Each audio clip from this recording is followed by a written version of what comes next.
The challenge for Australia, as we deal with the Victorian outbreak and the fresh hit on the economy, is how far will our political leaders go to recalibrate the taxation system to shield the country from the inevitable fiscal threat. Now, Reserve Bank Governor Phillip Lowe said yesterday that while some economic indicators have picked up, the outlook remains uncertain and the recovery is expected to be bumpy and will depend upon containment of the coronavirus. Now, the Victorian second wave will hurt. There's no doubt about that. It puts the country's second biggest state economy back to square one, and the impact on the national fiscal narrative will be significant. Every sector, from tourism to hospitality, you name it, they'll all be affected.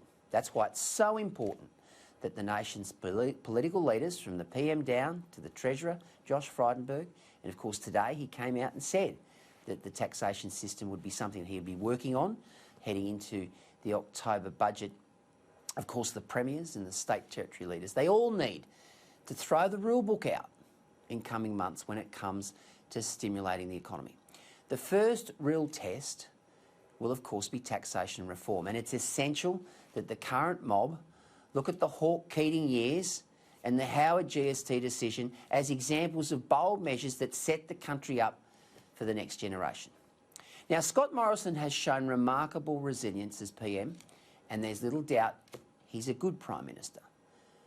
But if he wants to be a great Prime Minister in the genre of a Menzies or a Curtin or a Chifley, he needs to engineer real tax reform. That means moving away from income, company and payroll tax, stamp duty, to consumption taxes. Fast-forwarding income tax cuts, as Frydenberg said today, it's very much on the agenda. That's the first step in reforming the country. Increasing the GST is another measure that, of course, must be considered. Lowering the company tax rate from 30% to 25% is a no-brainer. Now, Morrison has been gifted this opportunity for long-term reform out of adversity, because the Australian people, they like his style and they trust him. Have a look at his popularity figures in recent weeks and months. Labor, on the other hand, well, they're not going that well at all. I mean, I'll talk to Graham Richardson very shortly about how they performed in Eden Monaro. A win's a win. But I just think that they're in a bit of strife at the moment. Morrison cannot squander the long-term economic opportunities that are now crying out to be implemented.